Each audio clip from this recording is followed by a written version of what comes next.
Así que Shabbat Shalom, buenas noches a todos los que están presentes.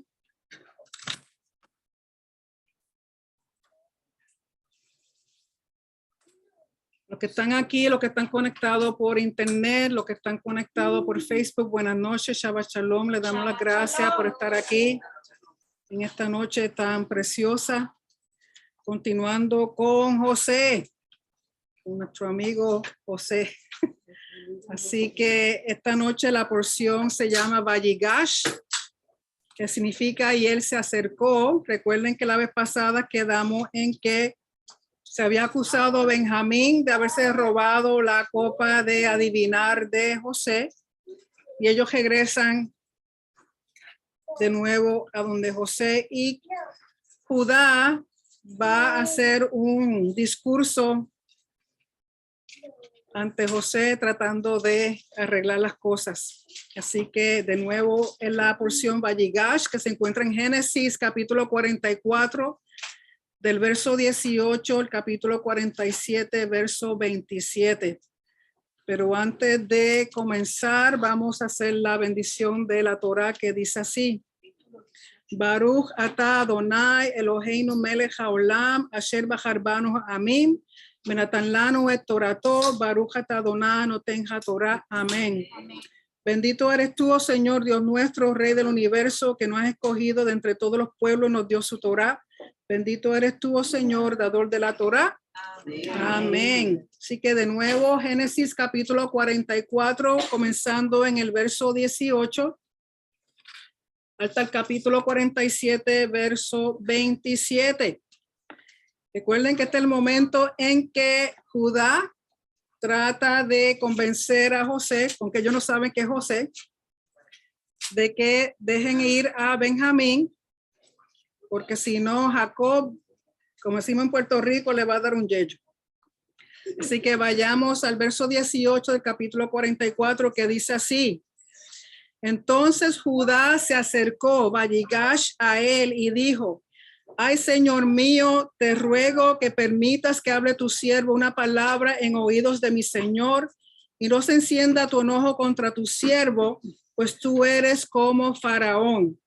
Recuerden que ellos están hablando en hebreo y hasta este momento José tiene un intérprete. Es más, los comentarios dicen que el intérprete de José era Manasés. Así que él está todavía haciéndose el egipcio. Judá está hablando. Verso 19, mi señor preguntó a sus siervos diciendo: ¿tenéis padre o hermano? Y nosotros respondimos a mi señor: tenemos un padre anciano y un hermano joven, pequeño aún, que le nació en su vejez, y un hermano suyo murió y él solo quedó de los hijos de su madre y su padre lo ama. Y tú dijiste a tus siervos: traédmelo y pondré mis ojos sobre él. Y nosotros dijimos a mi señor: el joven no puede dejar a su padre, porque si lo dejare, su padre morirá. Y dijiste a tus siervos: si vuestro hermano menor no desciende con vosotros, no veréis más mi rostro. Aconteció pues que cuando llegamos a mi padre tu siervo, le contamos las palabras de mi señor. Y dijo nuestro padre: volver a comprarnos un poco de alimento. Recuerden que ha pasado fácilmente un año y pico. Recuerden que ellos llevaron suficiente para la familia de Jacob, todos los hijos, nietos, todas las personas, pero llegó un momento en que se acabó y tienen que regresar. Y recuerden que Judá fue el que convenció a Jacob de que dejara ir a Benjamín, porque si no, no iban a poder conseguir alimentos de nuevo. Y nosotros respondimos: no podemos ir si nuestro hermano va con nosotros. Iremos porque no podremos ver el rostro del varón si no está con nosotros nuestro hermano el menor. Entonces tu siervo, mi padre, nos dijo: vosotros sabéis que 2 hijos me dio a luz mi esposa, y el uno salió de mi presencia, y pienso de cierto que fue despedazado, y hasta ahora no lo he visto. Y si tomáis también a este delante de mí y le acontece algún desastre, haréis descender mis canas con dolor al Seol. Es interesante que Judá está dando todos los detalles de lo que Jacob le dijo, porque recuerden que esto va a conmover a José más que otra cosa. De nuevo pensar que su papá va a pasar de nuevo por otro dolor tan grande como el que pasó al no encontrar a José de nuevo. Verso 30. Ahora pues, cuando vuelva yo a tu siervo, mi padre, si el joven no va conmigo, como su vida está ligada a la vida de él, sucederá que cuando no vea al joven, morirá.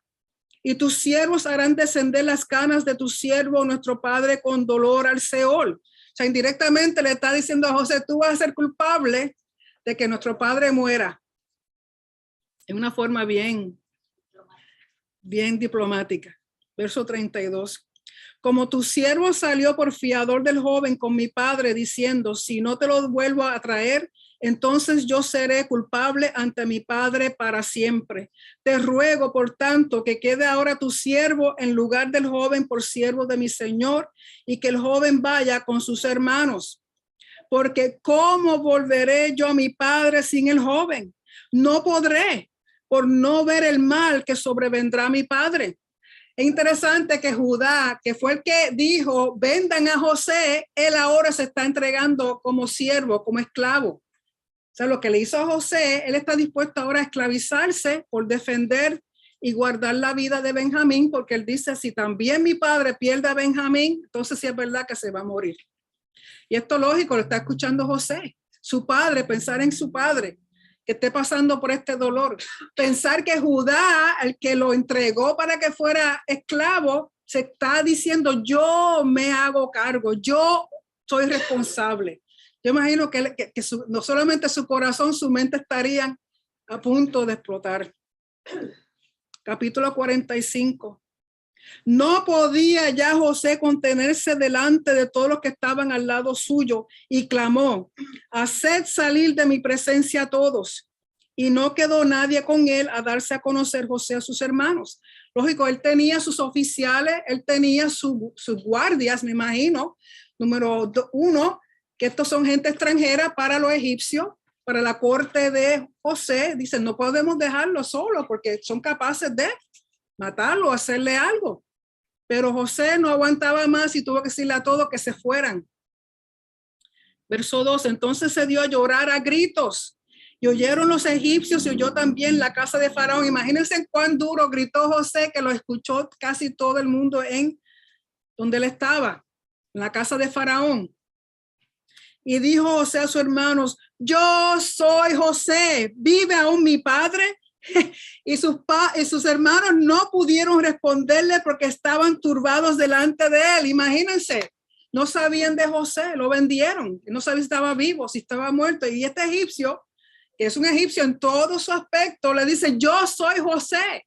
Lógico, me imagino que está hablando ya aquí en hebreo. Y ellos se quedaron en shock y dicen, ¿qué? ¿Tú estás loco? Entonces se dio a llorar a gritos. Y dijo José, yo soy José, ¿vive aún mi padre? Y sus hermanos no pudieron responderle porque estaban turbados delante de él. Entonces dijo José a sus hermanos, acercaos ahora a mí. Y ellos se acercaron, imagino que se acercaron como, así poquito a poco, como. Y él dijo, yo soy José, vuestro hermano, el que vendisteis para Egipto. Ahora pues no os entristezcáis, ni os pese de haberme vendido acá, porque para preservación de vida me envió Elohim delante de vosotros. O sea, aquí José, ya a este punto él entiende por qué pasó lo que pasó. Ahora él puede mirar hacia atrás y decir, esto era un plan, esto era parte de las profecías, de los sueños que Hashem me dio. Pues ya ha habido 2 años de hambre en medio de la tierra y aún quedan 5 años en los cuales ni habrá arada ni siega. O sea que lo peor de la hambruna está por llegar. Y Elohim me envió delante de vosotros para preservaros posteridad sobre la tierra y para daros vida por medio de gran liberación.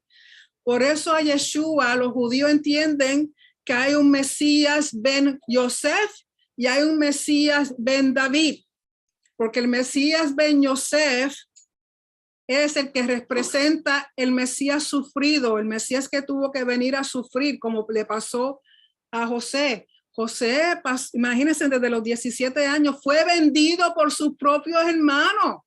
¿Cómo ustedes se sentirían si sus padres, sus hermanos los vendieran a esclavitud?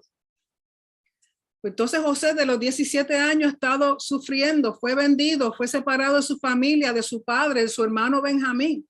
Después llevado y vendido y vuelve vendido.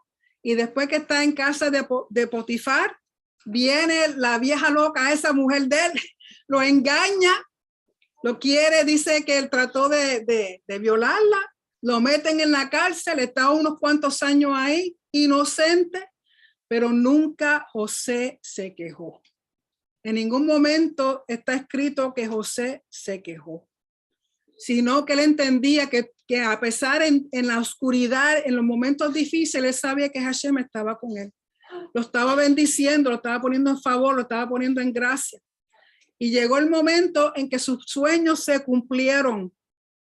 El faraón lo hizo segundo a faraón, lo puso a un nivel de gloria, de honor, y ahora están sus hermanos y él está diciendo, todo esto era un plan, todo era parte, porque yo, Hashem, me puso aquí para darles vida y preservarlos a ustedes.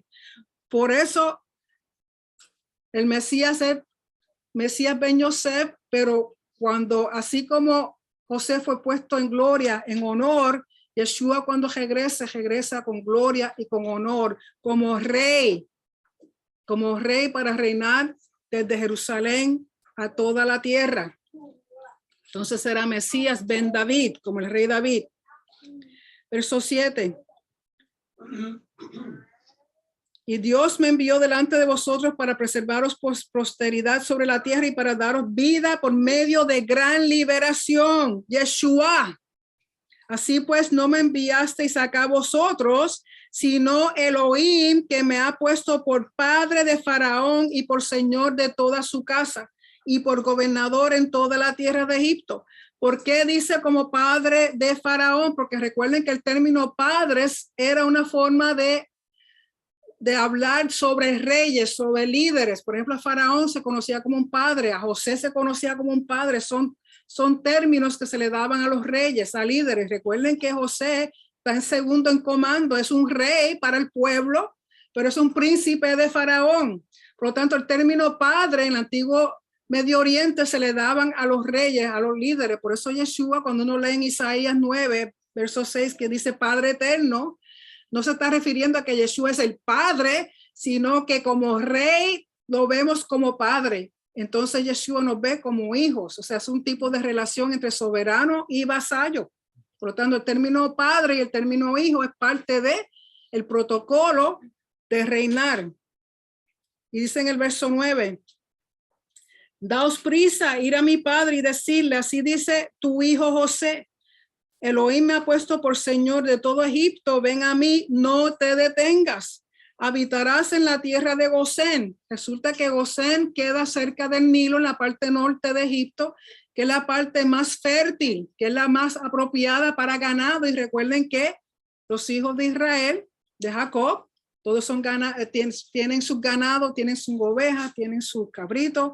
Entonces va a ser el mejor lugar. Y no tan solo eso, va a ser un lugar que va a estar apartado de Faraón y de la ciudad de la mayor población de egipcios, porque recuerden que los egipcios no les agradan mucho los extranjeros y mucho menos si son pastores.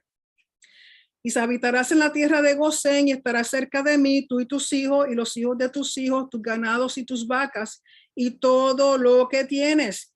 Y allí te alimentaré, pues aún quedan 5 años de hambre, para que no perezcas de pobreza tú y tu casa y todo lo que tienes. He aquí vuestros ojos ven y los ojos de mi hermano Benjamín, que mi boca os habla. Los comentaristas dicen que aquí quizás José le enseñó su circuncisión para que vieran que él, recuérdense que él está completamente rapado, no tiene barba, tiene sus ojitos pintados, tiene su peluca, tiene su faldita, todo como un egipcio. Entonces él dicen que enseña su circuncisión y dice que mi boca os habla, está hablando en hebreo. Verso 13. Haréis pues saber a mi padre toda mi gloria en Egipto y todo lo que habéis visto, y daos prisa y traer a mi padre acá.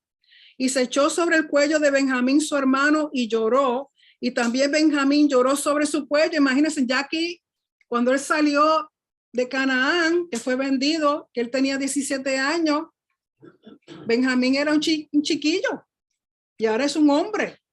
Tanto tiempo sin verlo, pues lo abraza, lo besa, contrario al beso que se dieron Jacob y Esaú, que dan a entender que Esaú trató de morderlo, de coger la yugular y acabar con él. Dicen uno de los comentaristas, aquí no, aquí fue un beso sincero de alegría y también de como cuando usted hace tiempo no ve a alguien y usted lo abraza y lo aprieta, así mismo.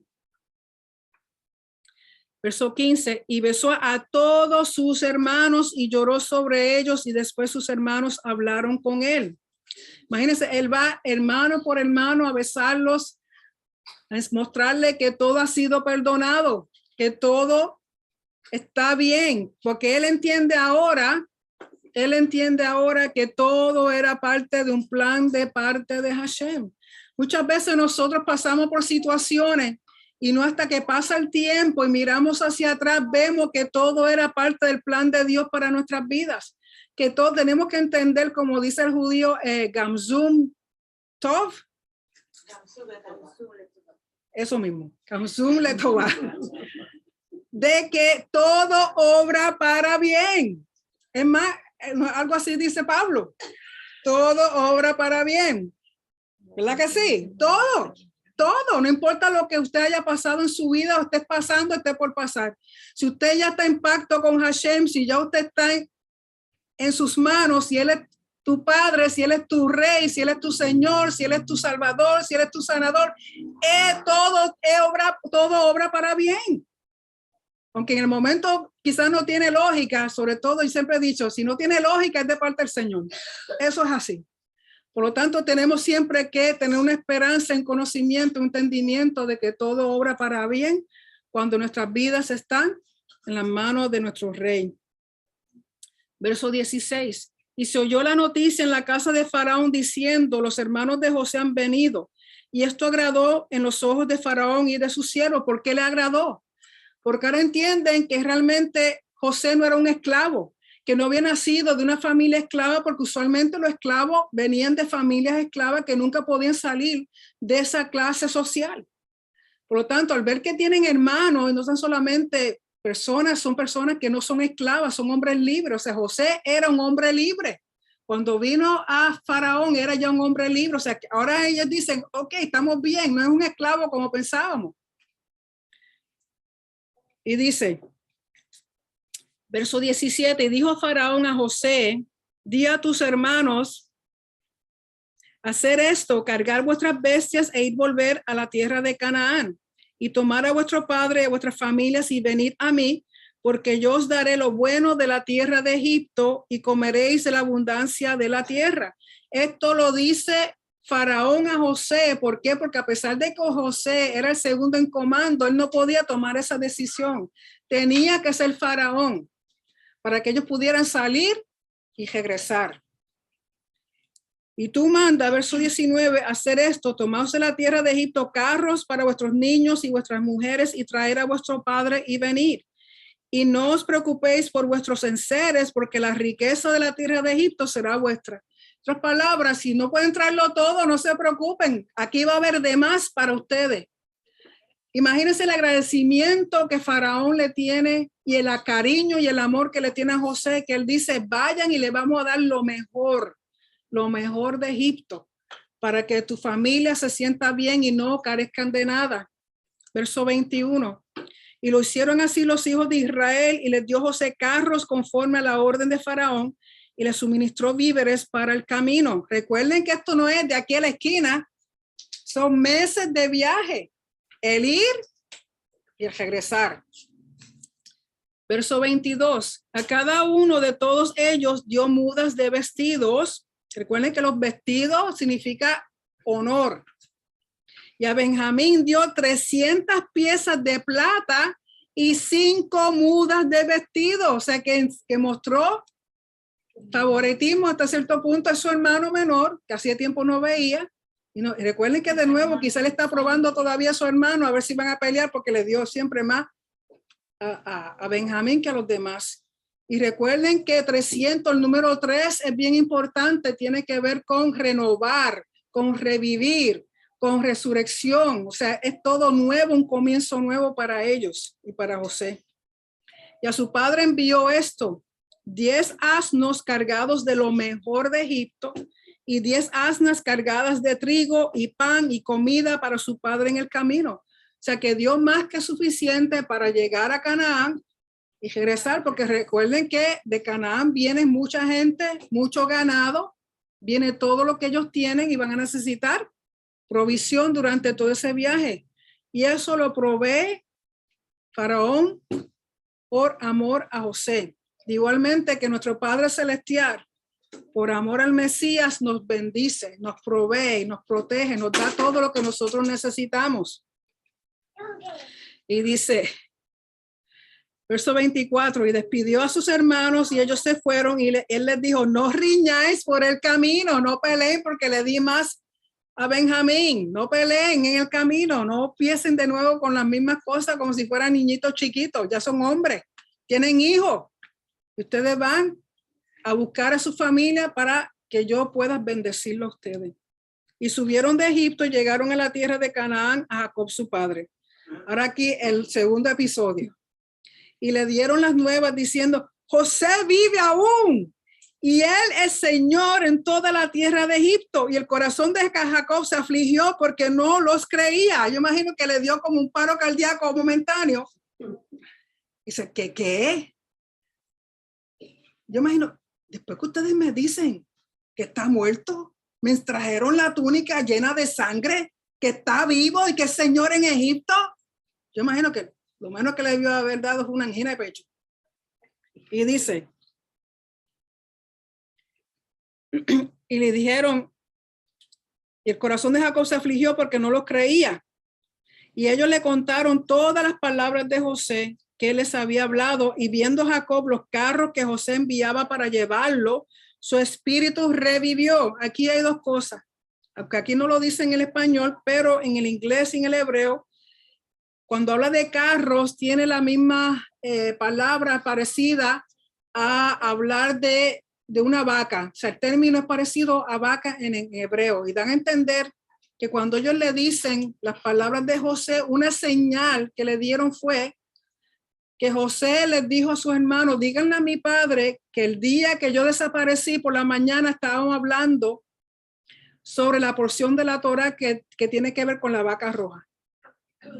Para que él recordara y supiera que el único que sabía que José y Jacob estaban hablando de eso eran ellos dos.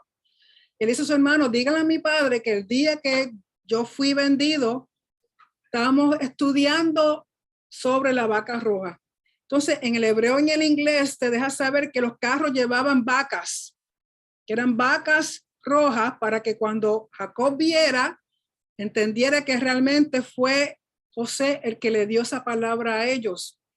Y cuando dice que su espíritu revivió, los comentaristas dicen que desde que José fue vendido, el espíritu de Jacob como que se entristeció y que el Espíritu Santo como que se apartó de él.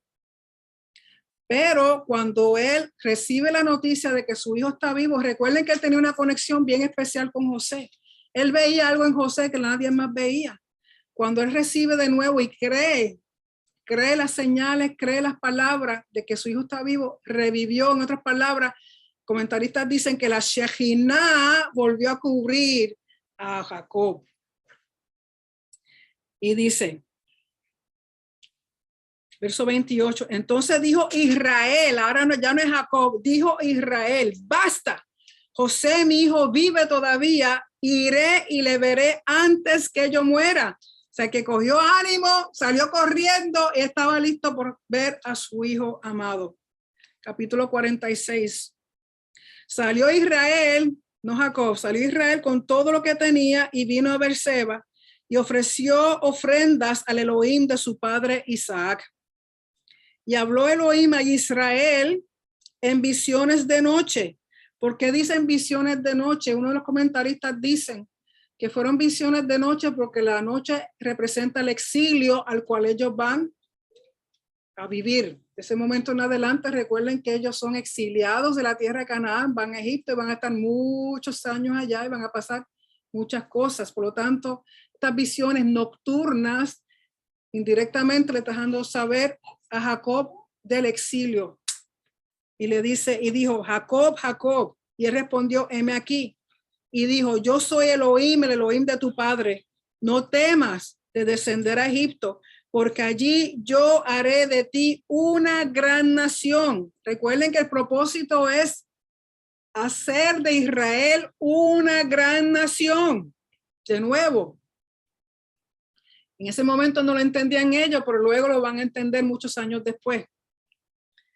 Verso 4. Escuchen lo que le dice el Señor a Jacob. Yo descenderé contigo a Egipto. O sea que Hashem también se fue al exilio conjuntamente con su pueblo, con Jacob y sus hijos.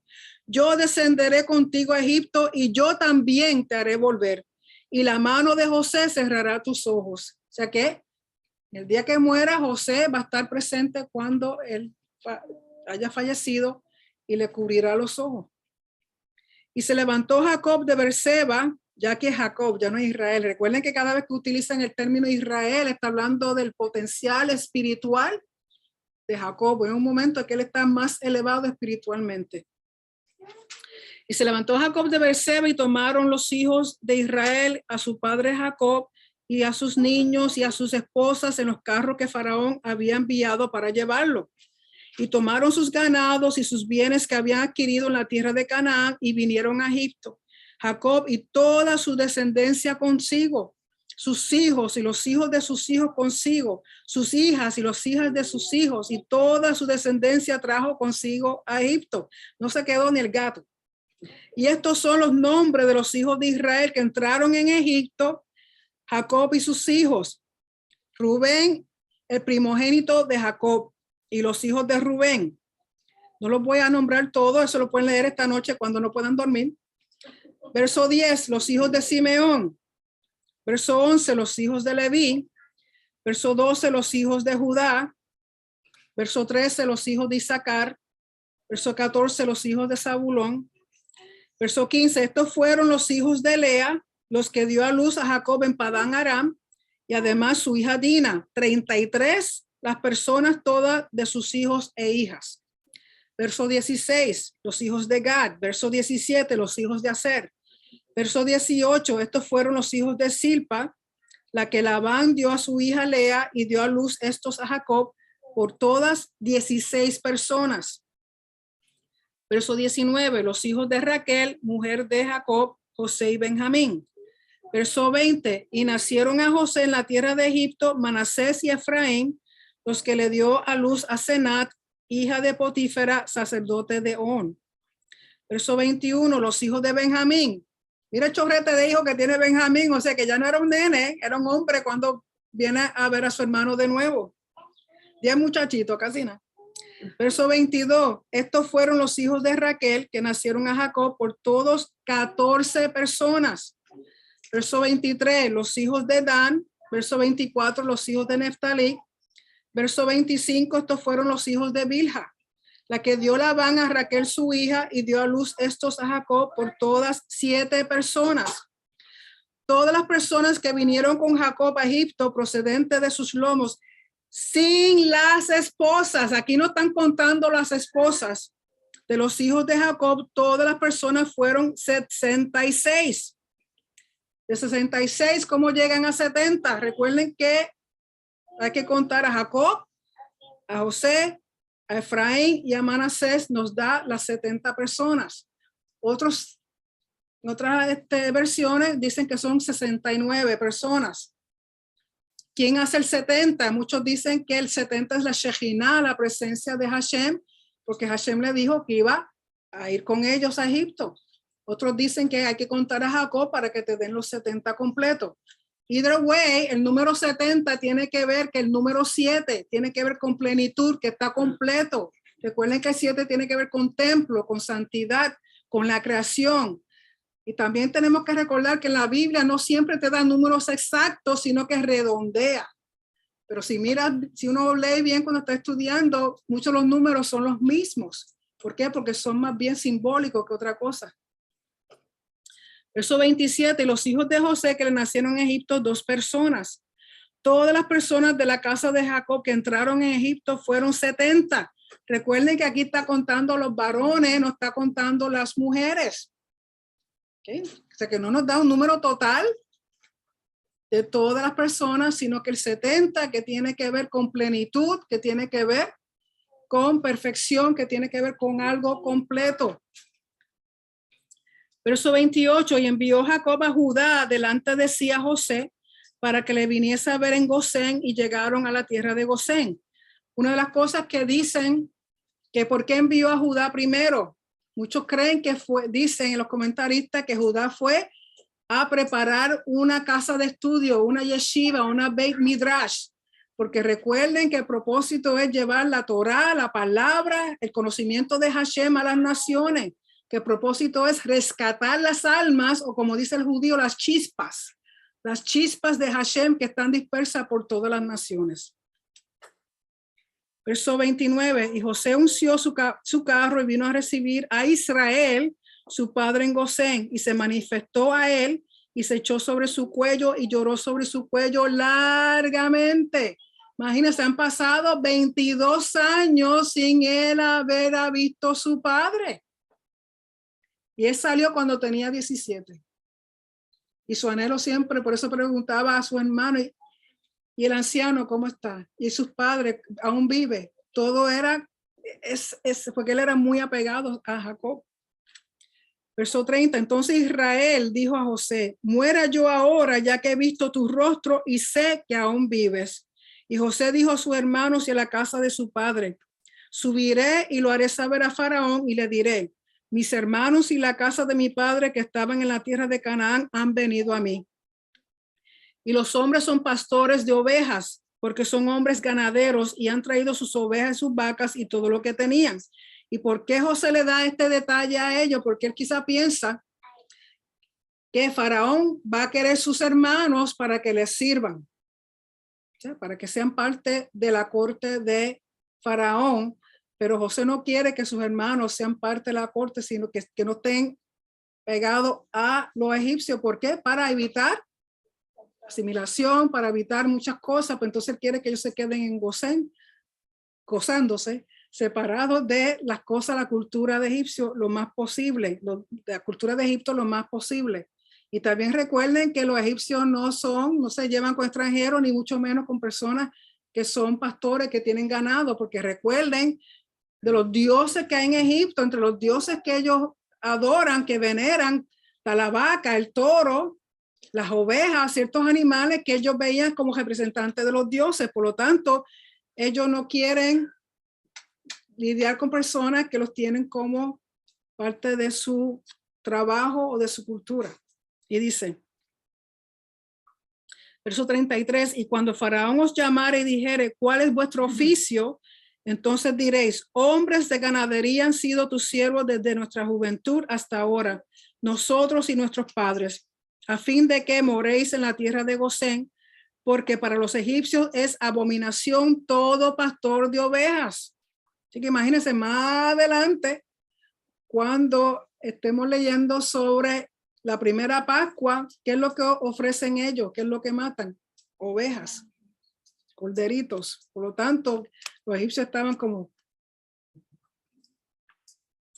Y dice en el capítulo 47, vino José y lo hizo saber a Faraón y dijo, mi padre y mis hermanos y sus ovejas y sus vacas con todo lo que tienen han venido de la tierra de Canaán y aquí están en la tierra de Gosén. Y de los postreros de sus hermanos tomó 5 varones y los presentó delante de Faraón. Aunque aquí no da los nombres de quiénes son, conforme a Bereshit Rabá, dicen lo siguiente, que los hombres que él le presentó a Faraón fueron Rubén, Simeón, Leví, Benjamín e Isaacar. Porque aunque eran hombres fuertes, no eran tan fuertes, no eran tan hombres quizás vigorosos o tan fuertes o más musculosos como eran los demás. Entonces, para darle la impresión a Faraón que no eran muy buenos como para usarlos para él. Y de los postreros de sus hermanos tomó 5. Y Faraón dijo a sus hermanos, ¿cuál es vuestro oficio? Y ellos respondieron a Faraón, pastores de ovejas son tus siervos, así nosotros como nuestros padres. Dijeron además a Faraón, para morar en esta tierra hemos venido porque no hay pasto para las ovejas de tus siervos, pues el hambre es grave en la tierra de Canaán. Por tanto, te rogamos ahora que permitas que habiten tus siervos en la tierra de Gosén. Entonces Faraón habló a José diciendo, tu padre y tus hermanos han venido a ti. La tierra de Egipto delante de ti está. En lo mejor de la tierra haz habitar a tu padre y a tus hermanos, habiten en la tierra de Gosén. Y si entiendes que hay entre ellos hombres capaces, ponlos por mayorales del ganado mío. También José introdujo a Jacob su padre y lo presentó delante de Faraón, y Jacob bendijo a Faraón. O sea que presenta a su padre en una reunión aparte, no conjuntamente con sus hermanos. Y dijo Faraón a Jacob, ¿cuántos son los días de los años de tu vida? Y ustedes pensarán, qué pregunta tan rara, acabando de conocerlo, ¿por qué le pregunta qué edad tú tienes? Y lo que dicen los comentaristas es que Jacob se veía bastante matadito, bastante acabadito. Entonces, recuerden que los egipcios no vivían mucho, no duraban muchos años. Entonces, a Faraón le impresionó ver un anciano tan anciano. Y con todo y eso, Jacob le dice lo siguiente. Jacob respondió a Faraón, los días de los años de mi peregrinación son 130 años. Pocos y malos han sido los días de los años de mi vida. 130, él cree que eso no es nada. Y no han llegado los días de los años de la vida de mis padres en los días de su peregrinación. Por eso Faraón estaba impresionado con Jacob, verlo tan anciano, verlo que haya durado tanto tiempo. Y Jacob dice, todas son más que 130, no son nada. Y Jacob bendijo a Faraón y salió de la presencia de Faraón. Recuerden que es un protocolo, lo bendice. ¿Por qué? Porque es un anciano. Y con todo y eso, Faraón respeta a una persona mayor y recibe la bendición, recibe ese acercamiento de parte de Jacob a Faraón. Verso 11. Así José hizo habitar a su padre y a sus hermanos y les dio posesión en la tierra de Egipto, en lo mejor de la tierra, en la tierra de Ramesés, como mandó Faraón. ¿Por qué la tierra de Ramesés? Porque dan a entender, parece que Ramesés II está asociado con esta tierra de Gosén, que es Ramesés II. Y dice, verso 12. Y alimentaba a José a su padre y a sus hermanos y a toda la casa de su padre con pan según el número de sus hijos. Recuerden que el pan no solamente representa el pan literal, sino también la bendición espiritual. O sea que José aquí, como prefigura de Mashiach ben Yosef, es el que nos da el pan, el que nos da el alimento, tanto literal como espiritual. O sea, que cubre todas las necesidades. Verso 13, no había pan en toda la tierra y el hambre era muy grave, por lo que desfalleció de hambre la tierra de Egipto y la tierra de Canaán. Y recogió José todo el dinero que había en la tierra de Egipto y en la tierra de Canaán por los alimentos que de él compraban. Y metió José el dinero en casa de Faraón, dándonos a entender la integridad de José. José, todo lo que le era dado, él lo llevaba a casa de Faraón. Él no se quedó ni con un centavo. Siendo el segundo en comando, teniendo potestad que podía guardarse por el lado un poquito, ¿verdad que sí? Entregaba todo a Faraón, la integridad, la responsabilidad, sobre todo por la posición que tiene. Eso nos debe enseñar a nosotros que nuestra posición como representantes de Yeshua aquí en la tierra tiene que ser con integridad y responsabilidad. Porque aunque tú digas, nadie te está mirando, ¿quién te está mirando? De tanto en privado como en público, uno tiene siempre que representar a nuestro rey. Verso 15. Acabado el dinero de la tierra de Egipto y de la tierra de Canaán, vino todo Egipto a José, diciendo, danos pan, porque moriremos delante de ti por haberse acabado el dinero. O sea, ya han dado todo el dinero comprando. José dijo, Dad vuestros ganados y yo os daré por vuestros ganados si se ha acabado el dinero. Y ellos trajeron sus ganados a José. José les dio alimento por caballos y por el ganado de las ovejas y por el ganado de las vacas y por asnos, y les sustentó de pan por todos sus ganados aquel año. O sea, ya el dinero se había acabado. Lo único que pueden dar como trueque, como hacer cambio entre la comida y lo que ellos tienen es el ganado que tienen los animalitos de ellos. O sea, que entonces los animales vienen a pertenecerle a Faraón. Acabado aquel año, vinieron a él el segundo año y le dijeron: no encubrimos a nuestro señor que el dinero ciertamente se ha acabado. También el ganado es ya de nuestro señor. Nada ha quedado delante de nuestro señor sino nuestros cuerpos y nuestra tierra. La gente por hambre venden hasta el alma. ¿Qué es lo que está pasando hoy día con muchas cosas? No puedo mencionarlo porque me quitan el video de YouTube. Pero ustedes saben a lo que me refiero. Por el miedo, por el terror, se venden al diablo mismo. Y dice, lo dije, ¿verdad? Ups, lo dije, estoy como Franklin. Ups. ¿Por qué? Dice en el verso 19, ¿por qué moriremos delante de tus ojos, así nosotros como nuestra tierra? Cómpranos a nosotros y a nuestra tierra por pan, y seremos nosotros y nuestra tierra siervos, esclavos de Faraón, y danos semilla para que vivamos y no muramos y no sea asolada la tierra. Lógico, tenemos que, a veces las personas, por amor a su familia, a sus hijos, no es lo mismo uno solo que tener un niñito de 1 o 2 años diciéndote: mami, tengo hambre, ¿verdad? O quizás hasta tu perrito, te miro con los ojitos así. Y uno, por compasión y misericordia a ellos, a veces uno hace cosas que, o sea, hay que entender también ese punto. Gente que dicen que se queda sin trabajo injustamente, a veces ceden porque tienen que alimentar a su familia. No estoy juzgando a esa gente en ningún momento. Cada cual hace lo que siente en su corazón. Pero tenemos que estar preparados, porque va a llegar un momento en que hay que decidir entre Hashem y un plato en la mesa.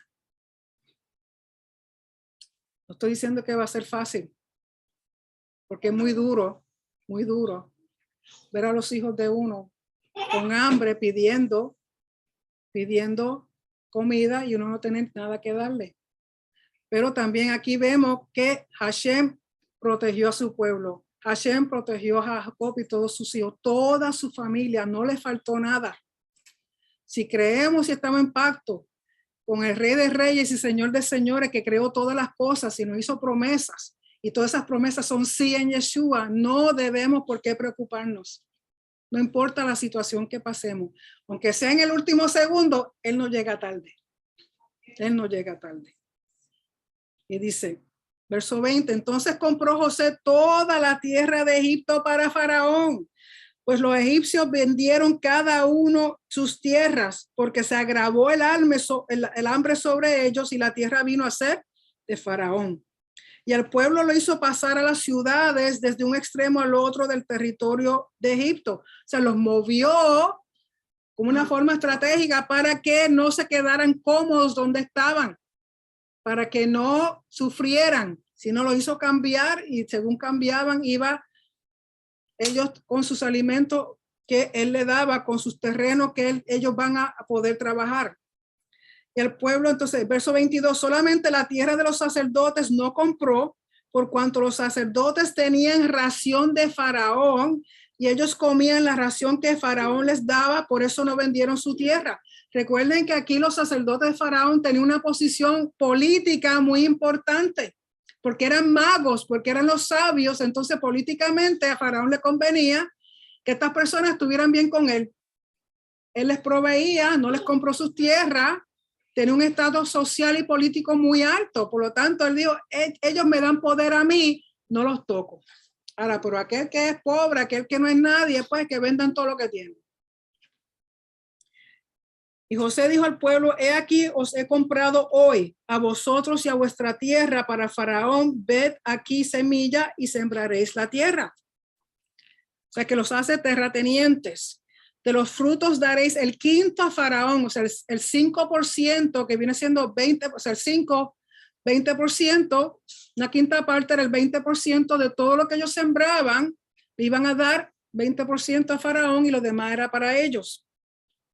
Y las 4 partes serán vuestras para sembrar las tierras y para vuestro mantenimiento y de los que están en vuestras casas y para que coman vuestros niños. Y ellos respondieron, la vida nos has dado. Hallemos gracia en ojos de nuestro Señor y seamos siervos de Faraón. O sea que lo dieron todo para poder tener alimentos. Recuerden que en un futuro va a haber alguien que se va a levantar, va a traer paz a la tierra, va a dar alimento, va a hacer convenio, todo muy bien, bien chévere por 3 años y medio y después caput. Es lo que sucede siempre. Los líderes prometen y cuando viene el momento se olvidan de sus promesas. Eso va a suceder, por eso yo les digo, usted tiene que estar bien afirmado, como en Puerto Rico, bien afincado en Hashem, en el Señor, en Yeshua. Porque cuando vengan los tiempos peores, no es para meterle miedo a nadie, es para que usted se llene de fe, se llene de esperanza y crean aquel que cree en usted. Y dice, verso 26, entonces José lo puso por ley hasta hoy sobre la tierra de Egipto, señalando para Faraón el quinto, excepto solo la tierra de los sacerdotes que no fue de Faraón. Y así habitó Israel en la tierra de Egipto, en la tierra de Gosén. Y tomaron posesión de ella. En otras versiones dice que compraron en ella y se aumentaron y se multiplicaron en gran manera.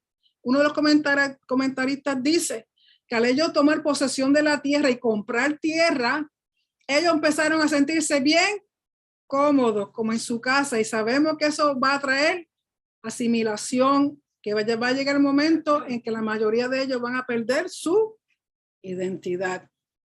Hasta ahí llega la porción, pero quiero que vayamos al profeta Ezequiel,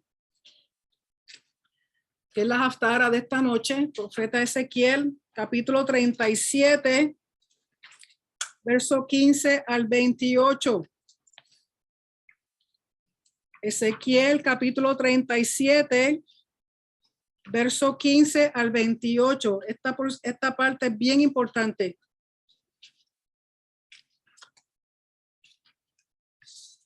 Recuerden que del verso 1 al 14 está hablando de los huesos secos. Pero del 15 al 28, Ezequiel 37 dice, vino a mí palabra de Hashem diciendo, hijo de hombre, toma ahora un árbol, quizás su traducción diga palos, y escribe en él, para Judá y para los hijos de Israel, sus compañeros. ¿Y cuáles son los compañeros de Judá en este tiempo? Recuerden que Benjamín y Simeón, la tribu de Simeón y de Benjamín se unieron a Judá. Que llegó un momento en que a cierto punto no que se desaparecieron, pero se hicieron tan parte de Judá que hasta cierto punto perdieron su identidad. Pero con Judá se mantuvo Benjamín y muchos de Simeón. Por eso le llama a sus compañeros. Toma después otro árbol o palo y escribe en él, para José, palo de Efraín, y para toda la casa de Israel, sus compañeros. ¿Y quiénes son toda la casa de Israel? Las demás tribus que no están con Judá. Que recuerden que después de Salomón, el hijo de él que vino a reinar, causó que el reino se dividiera. ¿Por qué? Porque Hashem se lo dijo a Salomón, así como tú rompiste el pacto, yo te voy a romper el reino. Entonces el reino fue dividido. Está lo que se llama el reino del sur y el reino del norte, o el reino de Judá y el reino de Efraín o de Israel. Las 10 tribus, las restos de 10 tribus se conocen como el reino de Israel, el reino de Efraín y el reino de José. Cualquiera de esos 3 términos hace referencia a lo mismo. Pero la casa de Judá o el reino de Judá, en la tribu de Judá, con Benjamín y muchos de Simeón. Por lo tanto, está diciendo, toma un palo en una mano derecha y el otro en tu mano izquierda. Y dice, júntalos, verso 17, luego el uno con el otro, para que sea uno solo y serán uno solo en tu mano. Y cuando te pregunten los hijos de tu pueblo diciendo, ¿no nos enseñarás qué te propones con esto? Porque recuerden que el Señor usaba a sus profetas y muchas veces usaba visual.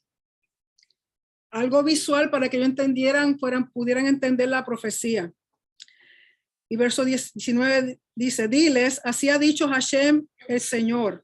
He aquí, yo tomo el palo de José, que está en la mano de Efraín, y a las tribus de Israel, sus compañeros. Otra palabra, todas las demás tribus que no son Judá. Y los pondré con el palo de Judá, y los haré un solo palo, y serán uno en mi mano. O sea que va a unificar de nuevo a todas las tribus. Y los palos sobre que escribas estarán en tu mano delante de sus ojos. Y les dirás, así ha dicho Hashem el Señor. He aquí, yo tomo a los hijos de Israel de entre las naciones a las cuales fueron y los recogeré de todas partes y los traeré a su tierra. Y cuando dice a los hijos de Israel es todo Israel. ¿Okay? Y los haré una nación en la tierra. ¿Qué tierra? La tierra de Israel, en los montes de Israel. Y un rey será a todos ellos por rey. Y nunca más serán dos naciones, ni nunca más serán divididos en dos reinos. Recuerden que después de Salomón, la tierra de Israel, el pueblo de Israel fue dividido. Y Judá se quedó en la tierra de Israel, mientras que lo que llaman Efraín, Israel o José, con el tiempo Asiria vino y los dispersó. Y esas tribus fueron dispersas por todas las naciones. Todas las naciones. Y muchos de ellos perdieron su identidad. No se convirtieron en otra nación. Siguen siendo Efraín, siguen siendo José, siguen siendo las demás tribus. Pero fueron dispersos y muchos de ellos perdieron su identidad y se mezclaron con las demás naciones, y quizás de esas mezclas nosotros somos el resultado. Pero no es que las naciones sean Efraín. Nadie reemplaza las tribus, sino que las naciones, entre las naciones, que esas tribus se mezclaron, surgen otras personas y esas personas se hacen parte de Israel. Pero no malentiendan que eso es lo que ha traído problemas en las raíces hebreas. Decir que Efraín ha sido reemplazado por las naciones. No, Efraín sigue siendo Efraín. Lo único que Efraín, si perdió su identidad, no reconoce como Efraín. Pero las personas entre cuales ellos se mezclaron, vinieron a ser parte de Efraín y de Israel por esa mezcla. Quizás esa es la razón por la cual muchos de nosotros estamos aquí hoy día. Porque si buscamos bien atrás en alguna línea de nuestro ADN, queda un chain de ADN de las tribus. Porque ¿cuál es la otra razón de que nosotros estemos aquí? Aunque el pacto es para todas las personas, todas las naciones. Pero no me digan que Efraín es reemplazado por las naciones, porque eso es ir en contra de lo que dice la palabra. Efraín, las naciones, Israel, excepto de Judá, Benjamín y algunos de Simeón, la mayoría de esas tribus fueron dispersas, fueron mezcladas, pero no han dejado de ser Efraín, aunque ellos no se reconozcan como tal. Nosotros, porque ellos se mezclaron, somos descendientes, muchos de nosotros somos descendientes de esa mezcla. Pero no digan que Efraín fue eliminado o fue reemplazado por las naciones, porque no es así. Efraín sigue siendo Efraín. En su momento entenderán quiénes son. En su momento Yeshua dejará saber de qué tribu es cada persona. Porque él dice aquí que va a unirlos, Por lo tanto, ya no serán dos pueblos, dos naciones, dos reinos diferentes, separados, sino que los hermanos volverán y se reunirán. Por eso esta porción de José y de Judá acercándose a José y José acercándose a su hermano, representa ese momento en que todas las tribus serán reunidas de nuevo. Y eso va a ser por medio de Mashiach. El José que no conocían, va a llegar el momento en que lo van a reconocer. Y como dije la vez pasada, como lamentablemente las instituciones religiosas le han vendido al judío un Mesías griego, romano, de pelo largo, rubios azules, hincho, así como yo, jamás ni nunca lo van a reconocer. Jamás ni nunca van a decir, sí, ese es el Mesías. Ah, no, porque él se come sus chuletitas, se come sus camaroncitos. Ese no es el Mesías judío. Por lo tanto, si nosotros vamos a presentarle al judío, al verdadero Mesías judío, tenemos que entender estas cosas. Dios no se ha deshecho de ninguna tribu. Él sabe dónde están y quiénes son. Y aquellos que han sido mezclados con estas tribus, pues tenemos, aunque sea un chin, de ADN de ellos. Pero en sus momentos, Hashem, por medio de Yeshua, arreglará todo. Pero se sabe que van a ser unidos de nuevo. Y dice, y los haré una nación, verso 22, en la tierra, en los montes de Israel, y un rey será a todos ellos por rey, un solo rey. Recuerden que tiene que ser descendiente de David, por eso está Mashiach ben Yosef y Mashiach ben David. Y nunca más serán dos naciones y nunca más serán divididos en dos reinos, ni se contaminarán ya más con sus ídolos, con sus abominaciones y con todas sus rebeliones. Los salvaré de todas sus rebeliones con las cuales pecaron y los limpiaré y me serán por pueblo y yo a ellos por Elohim.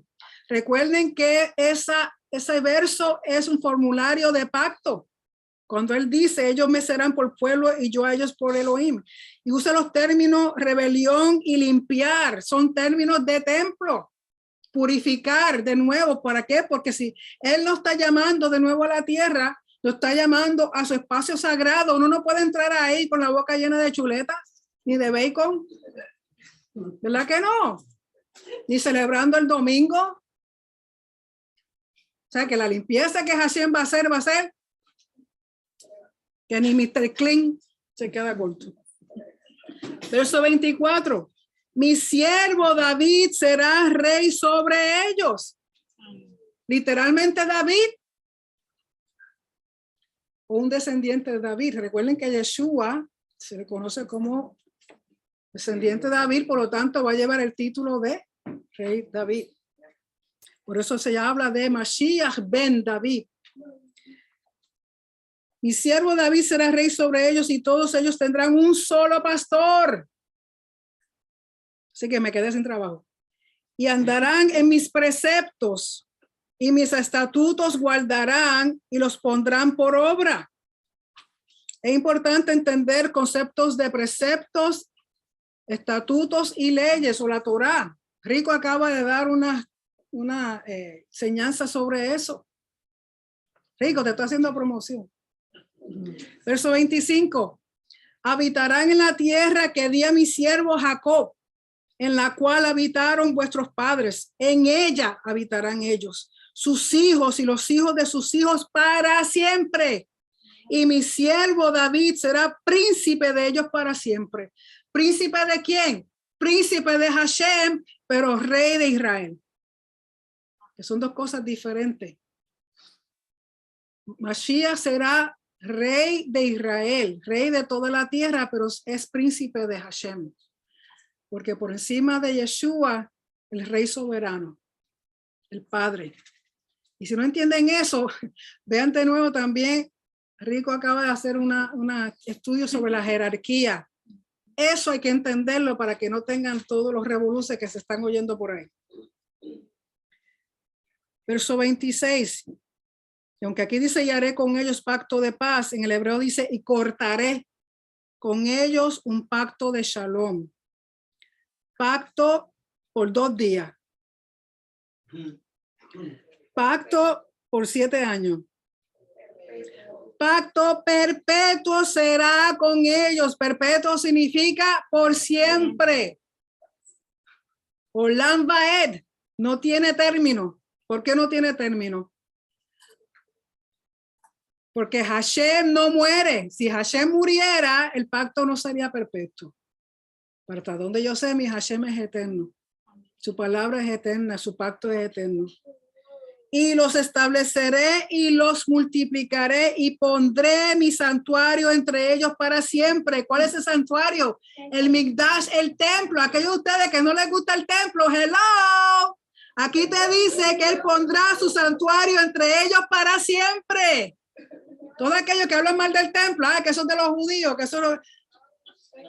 ¿Qué dice? Si tú quieres ser parte de ese pacto, si tú quieres estar en la tierra, si tú dices que eres descendiente de Israel, que tiene ADN, que dice que es judío, no es judío, el templo va a estar en medio de su pueblo, te guste o no te guste.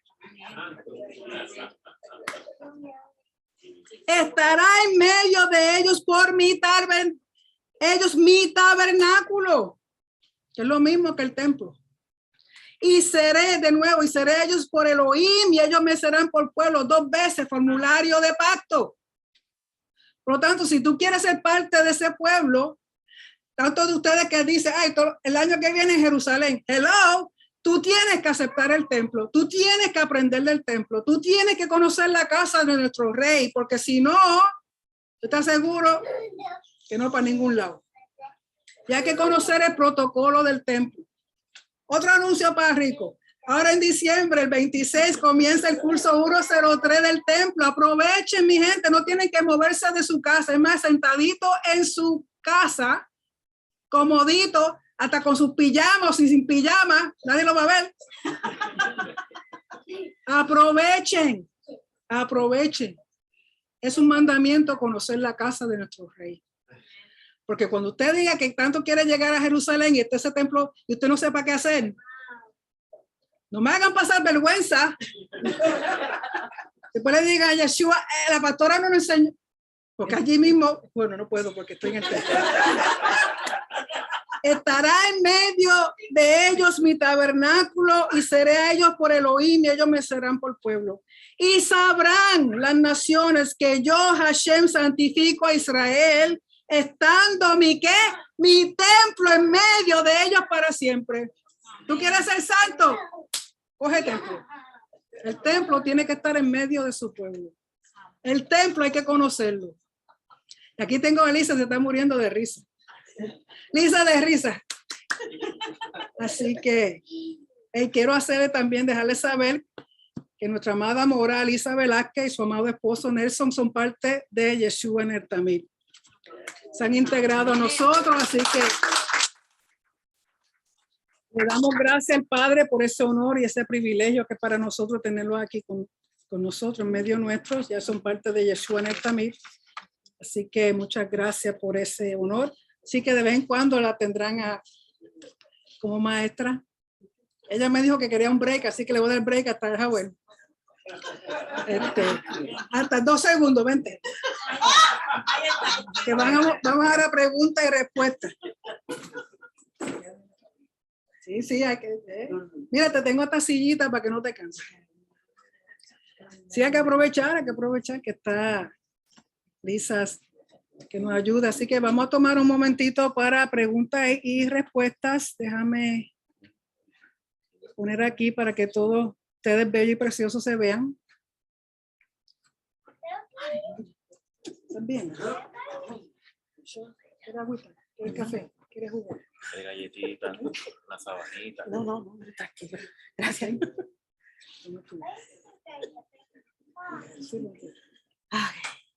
Así que tenemos a Lisa. Ya, Shalom, familia. Para si hacen alguna pregunta que yo no sé la respuesta, ya la sabe toda. Lisa la sabe toda. Así que vamos, déjame abrir aquí un momentito que puedan usar el micrófono. Ok. Pastor José, si hay alguna persona que tenga pregunta en Facebook, me deja saber. Ok. Sí, Pastor Jesús. Shalom a todos, shalom al amor de Risa. Quiero hacer una consulta referente a esta parashá. Podríamos decir que en esta parashá la vida de Judá se convierte en el modelo de una vida cuando se produce un techubá. Porque lo que estamos viendo aquí es lo que comenzó en el capítulo 38 cuando él dice esa mujer es justa. El problema soy yo aquí. Él reconoció que el actuar de ella actuó bajo un parámetro legal y el que estaba equivocado era él. Entonces ahí vemos ya cuando ya la Biblia no lo menciona más, ya no da detalle de qué pasó con Judas, pero ahora vemos el fruto que se manifiesta cuando él se pone como garante delante de su padre y dice, yo soy el garante de la vida de mi hermano. Y el papá no da ningún reproche porque pienso yo que Jacob está viendo fruto. Está viendo fruto en la vida de Judá, que él puede decir, claro que sí. Yo respaldo y yo creo en eso. Ahora vemos la totalidad del fruto de la vida de una persona cuando se produce un Techubá, cuando está él en Egipto, lo que emana de su vida. Estamos viendo a un Judá que sabe que es dolor. Él experimentó en su propia carne lo que es perder un hijo. Ahora él sabe ya lo que su padre ha pasado. Ahora él está delante de aquel que él vendió, pero él no sabe, pero él se ofrece. Él está reconociendo que la justicia que se estaba practicando sobre la vida de su hermano era la correcta. Él no estaba yendo en contra de esa justicia, sino que ahora él se presenta como aquel que quiere sustituir la vida de su hermano por él mismo. Por eso que vemos a un José que ya no pudo resistir más, porque ahora él está viendo en la vida de su hermano el fruto de un verdadero arrepentimiento. Sí. Eso no era ninguna consulta, tú mismo te dijiste la... sí, porque maduró. Se recuerdan que muchas veces los problemas, los sufrimientos, las tribulaciones te ayudan a madurar y ver el verdadero aspecto de las cosas. Y lógico, sí, Judá ya había madurado con lo que pasó con Tamar, con lo que pasó con José en un principio, y ahora se encuentra con la situación con Benjamín. Su papá Jacob aún reconoció el liderato en Judá que no vio en Rubén. O sea, él con Rubén nunca tuvo la confianza igual como al principio, a pesar de que siempre nombran a Rubén como el primogénito, que lo es, pero recuerden que él perdió su primogenitura. Pero sí, Judá maduró muchísimo e hizo uso de esa rectitud y justicia que reconoció en Tamar. Sí, es un proceso de restauración. Esta parte de la porción nos está ilustrando cómo hay una restauración dentro de una familia disfuncional. Porque siempre recordemos, pastor y la audiencia, de que cuando comenzamos a estudiar la familia de Jacob, cómo fue que se desarrollaron en los eventos, ellos crecieron en un ambiente caótico. 4 mujeres con un esposo, de más de hijos con un padre. Entonces los hijos estaban reflejando las actitudes de las madres. Entonces cuando Judá se pone al frente y actúa como primogénito, que eso le da el clic a José de que había madurado y estaba pro restauración. O sea que 22 años, familia, es bastante tiempo para sacar un remordimiento y arrepentirte de tu pecado, porque lo que cometió Judá fue un pecado grave. Vendió a su hermano. O sea, eso es algo grave ante los ojos del Eterno. Y lo que quería aportar ahorita cuando estábamos leyendo la porción, para hablar un poquito más, lo que hizo José no guardó remordimiento. Y esto nos da una gran enseñanza, porque José tenía el poder, estaba en posición, tenía autoridad para hacer con ellos y desquitársela, por decirlo así, hacer tomar venganza, y nunca lo hizo. Pues entonces aquí nos está dando a entender, pastor, el ministerio de la reconciliación del cual habla Pablo. Porque nosotros fuimos reconciliados a través de Yeshua, el Mesías, reconciliados para con Dios. Ellos estaban viviendo una vida, los hermanos de José estaban viviendo una vida por 22 años en remordimiento. Y no hay cosa más triste, nosotros como creyentes, que vivamos una vida en remordimiento, conociendo los mandamientos, conociendo el protocolo que está en la Torá, y luego que Yeshua lo dice en los evangelios, de cuál es el protocolo de hacer una restauración cuando hay problemas entre hermanos. Y aquí vemos que Judá estuvo dispuesto a restaurar esa relación entre él y José, que aunque Judá no sabía que era José, pero él estaba dispuesto a restaurar una relación que él mismo se había encargado de quebrantar dentro del ambiente de una familia caótica.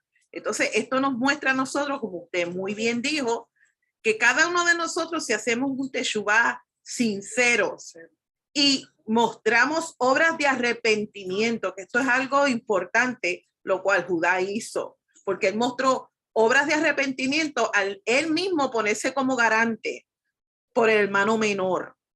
Por eso hay un comentario bien interesante en la relación entre Judá y Benjamín, el hecho de que el templo fue erigido en la propiedad de edad de Benjamín.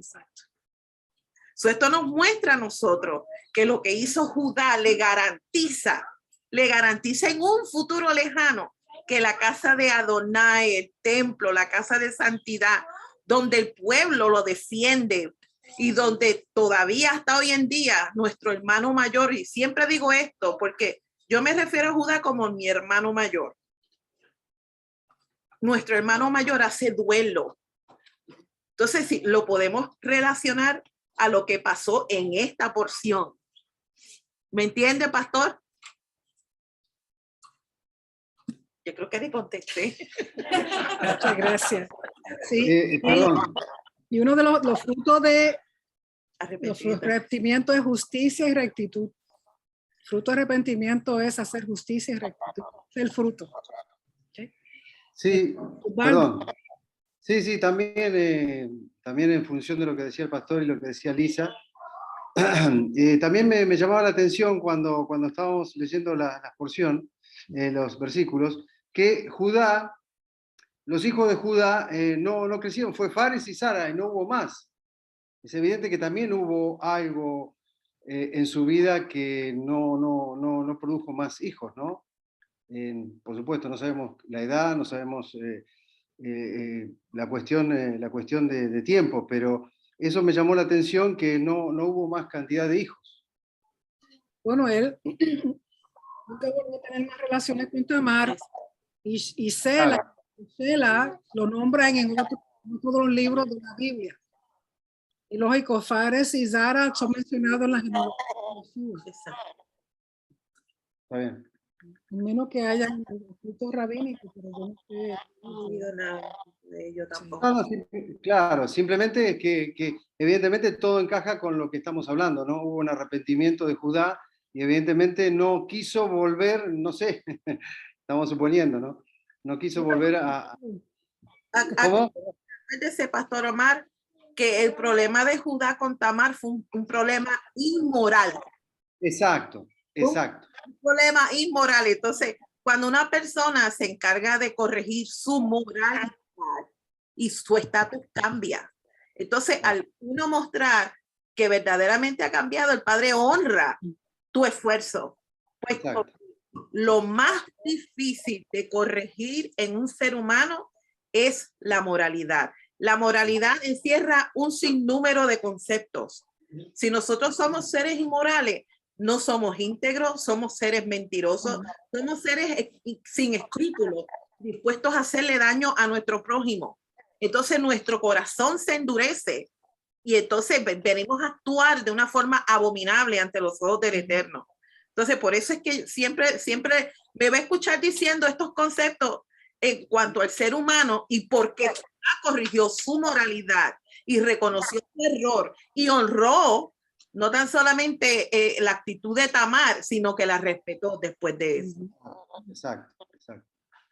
Ok, gracias. ¿Alguien más? ¿Alguno de ustedes aquí tiene preguntas? ¿Alguna conexión entre lo que hizo Caín, que no, cuando le preguntó por su hermano y él como se desnudó y eso, y a diferencia de lo que hizo Judá pues se puso como fiador, volver a volver a mí para que volviera. Sí, pero Caín dijo, como el Señor le pregunta por su hermano, y dice, ¿acaso soy yo El guarda de mi el guarda hermano. de mi hermano? O sea, Caín tenía su propósito. Y además, él estaba completamente, no quería saber nada, rechazó también el pacto, se rechazó el pacto. Sí, casi toda su vida. Yo quería Ay, no. comentar algo, pastora, Ujú, cuando sí. leímos Génesis, el capítulo 47, Ujú. desde los versículos 20 en adelante, lo que hizo José. Por eso más adelante, cuando el Eterno le da la constitución al pueblo de Israel, una de las cláusulas que este convenio tiene es el hecho de no denigrar a nuestro hermano cuando empobrece. Ujú. José hizo todo este protocolo siguiendo el patrón de lo que un rey justo Exacto. dentro del antiguo Medio Oriente se suponía que hiciera por el pueblo. Ahorita la pastora estaba compartiendo con la audiencia los términos dentro del antiguo Medio Oriente en cuanto a reyes. ¿Sabía usted, familia, que cuando le dicen mis hijos, un rey se refiere a mis hijos, se está refiriendo al reinado, a sus súbditos, porque él se considera padre del reino que le fue conferido por la deidad? Entonces, vemos aquí la figura paterna de José, que teniendo toda la autoridad de Faraón, vemos que Faraón nunca se opuso a lo que José hizo. Exacto.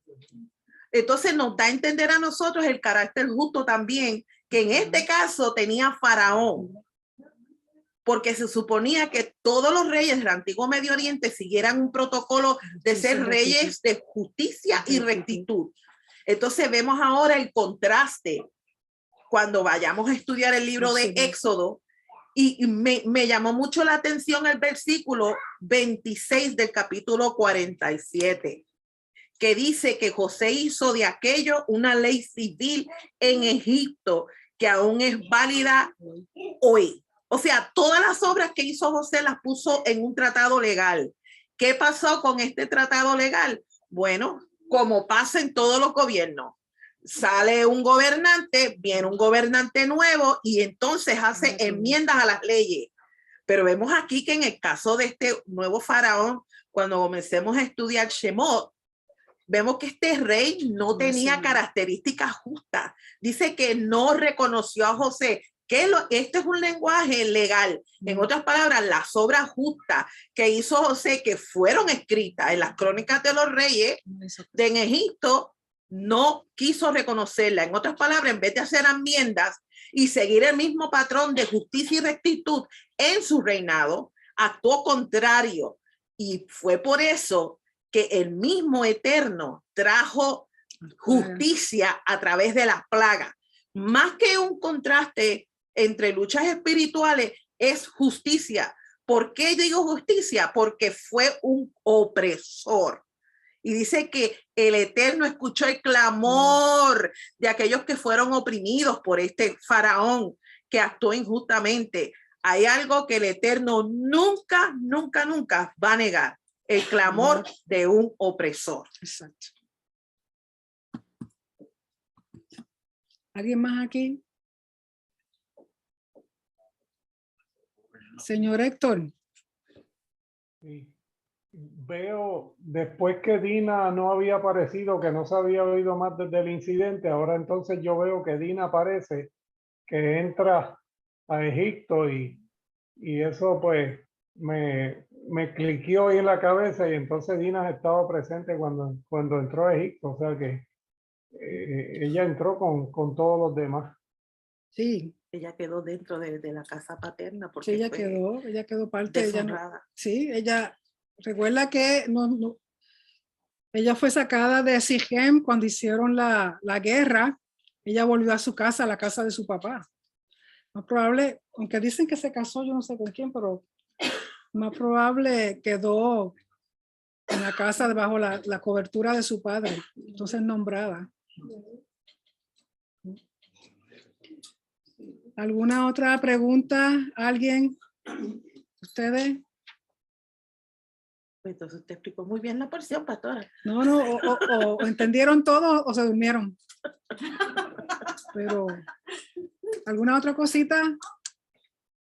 ¿Ustedes? Ok, si no hay más preguntas, pues entonces, Pastor José, ¿no hay nadie en Facebook que tenga alguna pregunta? No. Pues Ok. saludo a las audiencias, aquellos que están saludando a través de Zoom o de Facebook Live. Es un placer compartir esta plataforma con nuestra pastora Nereida. Así que gracias por la oportunidad, familia. Sí. María Román dice también, así es, un clamor es algo, una queja legal ante las autoridades. Sí. En ese caso, Una demanda legal. hizo una demanda legal de Exacto. desempeño cuando hizo el clamor. Exacto. Clamor de una persona oprimida. Legalmente, Hashem no puede virar su cara. Se inclina su oído a todo aquel que clama a él por justicia y rectitud. La opresión es algo, como decía la moral Isa, es lo peor que Hashem, lo más que odia, abominable, la opresión y la denegación del ser humano, porque tenemos que recordar que todo ser humano ha sido hecho a la imagen y semejanza de Hashem. Toda persona tiene valor. Si existimos sobre esta tierra es porque tenemos un propósito, una función y un rol. Hashem no simplemente empezó a tirar muchachos por ahí a lo loco. O sea, todo tiene un propósito y toda persona es importante de parte del Señor. Por eso es que el Eterno incluye en su convenio, como dijo ahorita, las cláusulas de aquellos de nuestro pueblo que empobrezcan o pierdan su propiedad. Establece entonces Shemitah, establece jubileo para darle la oportunidad de salvar también su integridad y su dignidad como ser humano. Porque si hay alguien que empobrezca dentro de nuestro pueblo Israel tiene la obligación, familia, tiene la obligación, y esto es algo que necesitamos integrar en nuestro diario vivir, tiene la obligación de ayudar a aquel que quedó en desgracia. Por eso es que es ley y la Torá lo establece y el Padre lo establece de esta forma. Y quizás quizás considérelo cuando leímos en esta porción los versículos que leímos anteriormente en Génesis capítulo 47. Los ciclos se van repitiendo. Los ciclos se repiten. Nuestra vida es cíclica. Entonces, lo que vivieron nuestro pueblo en Egipto, créame, familia, que nos va a tocar a nosotros. Y esto es una gran realidad. Sobre todo si nos llamamos Israel, tenemos que pasar por las mismas cosas que Israel pasó. Exacto. Así que lo importante es que nosotros tengamos en mente que, como dijo Yeshua, no de pan solamente vivirá el hombre.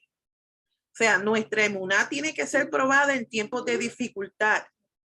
Si nosotros no estamos listos para enfrentar los acontecimientos que se avecinan, sean nosotros en nuestra vida o nuestras futuras generaciones, necesitamos entonces sembrar valores que estén cimentados en la Torá para que nuestra futura generación que se vaya levantando sean hombres y mujeres como Sadrach.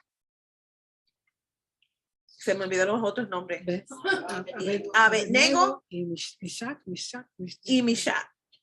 Estos jóvenes que fueron sacados de Israel y fueron probados en el horno de fuego, familia. Los compañeros de Daniel. Es que el oro se prueba como con fuego y la plata también. Para quitar las impurezas. Así que esta porción tiene tantos y tantos conceptos que podríamos desarrollar, pero lo más que podemos ver aquí en esta porción es el ministerio de reconciliación. Y vamos muy junto con la Haftará que leímos y la pastora lo explicó. ¿Por qué? Porque si hay división dentro del reino de Elohim, ¿cómo va a venir Yeshua? ¿Se puede sostener? ¿Cómo? Si nosotros aprendemos a guardar la Torá y hacer la parte de nuestro diario vivir y coger en serio, familia, lo que se nos ha puesto en la mano, porque esto es un documento legal, pero más que un documento legal es un manual de vida. Si nosotros lo cogemos en serio, familia, hubieran menos divisiones, menos disensiones dentro del cuerpo de Mesías. Y yo no estoy hablando de movimiento ni nada, estoy hablando del cuerpo de Mesías. El cuerpo de Mesías está desfragmentado y nosotros necesitamos unificar, unirnos para que entonces la llegada de nuestro Mesías sea más pronto. Amén, amén. Más pronto, porque estamos cansados. Yo no sé usted, familia, pero estamos cansados de todas las cosas que nos rodean, del ambiente pesado que se respira. Yo sé que muchos de nosotros, cada uno de nosotros tenemos problemas. Cada uno de nosotros tenemos nuestras luchas. Cada uno de nosotros pensamos diferente y opinamos diferente. Y eso es válido. Pero qué lindo es que reconozcamos que lo que nos une es Mesías. Que sin importar nuestra opinión, nuestro punto de vista, esto no se negocia, familia. Y nuestra emuná en él tampoco debe ser negociable. Así que yo les dejo con ese pensamiento para que de esta porción aprendamos a ser más como José, que dejó su dolor, ese clamor. Yo no sé cuántos de ustedes, yo no sé usted, pastora, si ha visto la serie de José de Egipto. ¿No la ha visto? En la serie de José de Egipto, en esta porción, el personaje que hizo el papel de José, él se saca un llanto que sale de lo más profundo y llora amargamente, de dolor, de angustia. Y cuando él saca ese llanto de dolor, de angustia, eso lo pone a un lado. Y entonces recibe a sus hermanos, los abraza a cada uno de ellos, llora de felicidad cuando él dice, yo soy José. Y es lindo que cada uno de nosotros conocimos, yo soy Jesús. Conocimos a Jesús para poder conocer a Yeshua.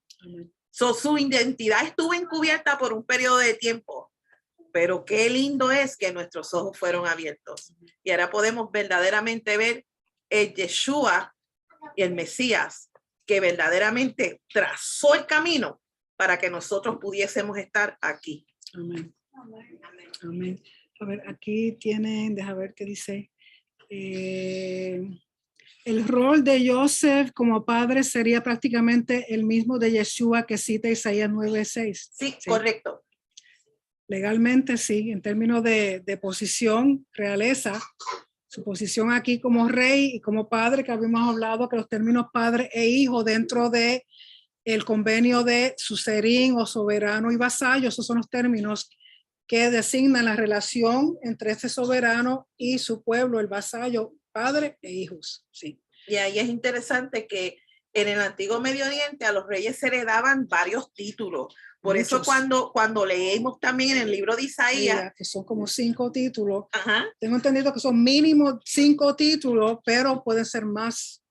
Y también vemos en el libro de Revelación que hablamos todos los nombres que le dan a Yeshua como rey, cordero, la estrella de la mañana, rey de David, del linaje de David, todo eso son nombres reales. exacto. Y son cada nombre que se le daba a un rey reflejaba un atributo de su deidad. So, en este caso, Yeshua está reflejando la paternidad que hay, esa unidad, esa relación paterna con la deidad, que en este caso viene siendo su padre. O sea, su autoridad. Eso es interesante que también dentro de la egiptología a los faraones se le daban unos nombres larguísimos. Larguísimos. Por eso les recomiendo, familia, que estudien egiptología porque nos estamos preparando para Éxodo y esto nos va a ayudar mucho, familia. Nos va a ayudar mucho. Sobre todo para entender la Pascua, el Pesaj. ¿Algo más antes de despedirnos? Mis hijos, nos vemos el martes en oración y luego nos veremos de nuevo en Shabbat. Bendiciones, Shabbat Shalom, se me cuidan y será hasta la próxima. Shalom. Shalom. Shabbat Shalom.